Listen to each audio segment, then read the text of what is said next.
Hello everybody, I hope you're doing well. My name's William. Welcome back to ACC.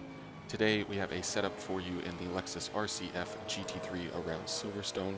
As always, we will have the hot lap and then the setup afterwards. If you all do enjoy the setup, giving the video a like really does help me out a ton, as well as subscribing if you want to see more content as always. There will also be a link in the description to donate to the channel if you feel so inclined. It really does help out a ton. I do appreciate the support. So without further ado, let's get into the hot lap. I'll be back with you to talk over the setup.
Okay everybody, that was a hot lap around Silverstone in the Lexus RCF GT3. We managed a 158.137. There is more time in it for sure. Take a look at the timetables. I only purpled, let's see, the middle sector on that lap. You can see I purpled the third sector in the lap before and a purple in the first sector some laps prior to that as well. And by a pretty decent margin. Even the lap after was a tenth faster in the first sector. Just didn't quite hook it up. Wasn't quite aggressive enough. So 57s definitely should be possible, and it's a pretty easy car to drive as well. So that's the timetable. If you want to compare to it, we can go ahead now and take a look at the setup.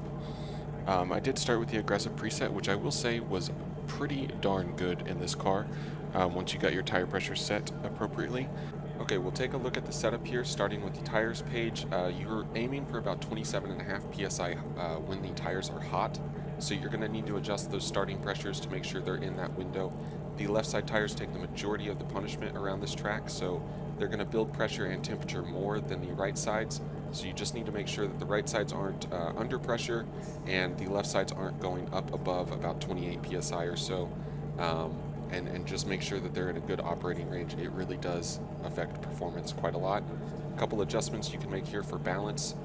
You can increase the caster for a little bit more rotation. You can decrease the caster for a little less rotation in the car, as well as lowering the caster will reduce the weight of the steering if it's a little bit too heavy for you. And then on the rear toe of the car, same deal kind of, just opposite. If you increase the rear toe, you'll give yourself a little bit more stability, a little more understeer, especially on corner exit.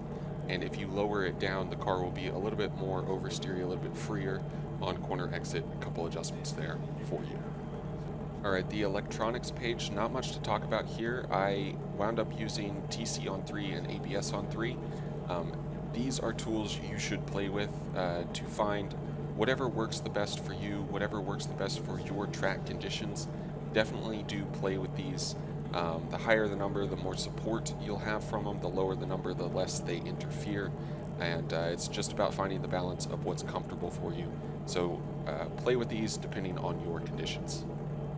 Alright, the fuel and strategy page. The only thing really to talk about on here is the brake pad compound I used, which was 2 for the front and the rear. It's the one I prefer, it's the one I pretty much always use, but it's worth pointing out.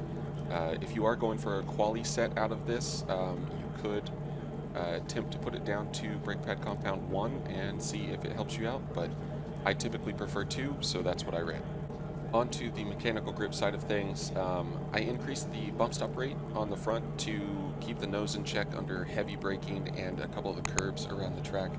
I also lowered the wheel rate on the rear to give me a little bit more grip, especially on acceleration out of the slower speed corners around this track. Increased the rear anti-roll bar for more stability in the middle of the corner, as well as a little bit more security on turn-in, especially in the high-speed corners. And the same for the preload on the diff. Increased it just a little bit to try and give myself a little bit more stability on turn-in in the higher speed stuff. If you want the car to rotate a little bit more, you can lower that the preload on the diff to try and help out with that. Alternatively, you could also lower the anti-roll bar on the rear, but it is going to give up a fair amount of security in the middle of the corner, in my opinion. If you want more stability in the entry and middle phase of the corner, you could do the opposite of those. Increase the rear anti-roll bar, increase the preload, but it is going to make the car oversteer on exit. So it is a balancing act. If you want more grip from the rear end of the car, I would go for a wheel rate change on the rear, try lowering it down one more and see if that can work for you. Also, if you're wanting to get the nose to work a little bit better, a little bit more grip out of the nose, realistically, I think playing with the front anti-roll bar would be your best bet. So you could definitely play with that, or attempt going softer on the front wheel rate if you want. But you are going to need a little bit more support on the nose of the car, especially in the higher speed stuff. So as with all this stuff, it is a balancing act, but those are some things you could try to change. For the dampers, I didn't change too much. I didn't touch fast rebound or fast bump on the front or rear, just the bump and rebound on the front and rear, and there are slight adjustments. If you want to control the weight transfer a little bit more towards a certain direction of the car, you're playing with that mostly. So this is a little bit complicated. You kind of just have to play with it to find a setting that works for you. But for instance, if you increased your rear rebound, you're going to it's going to take more time for the weight to come off of the rear of the car onto the front, say whenever you're heavy on the brakes. And then the same goes for the rebound on the front of the car. More rebound means whenever you put the power down, the weight is going to transfer from the front of the car back to the rear a little bit slower. The bump works the same way. It's just under compression instead of rebound. So just kind of keep that in mind if you want to play with those. That's what it's there for. Fast rebound and fast bump is more for curb strikes and big bumps and stuff like that. So the car felt fine in those terms for me. But yeah, that's pretty much it for these. Last but not least, the aero on the setup here. Arguably one of the most important things you can get outside of your tire pressures being correct. I wound up lowering the nose down to 53 millimeters. I wouldn't recommend going any lower than that, as it does do some nasty things over some of the curbs.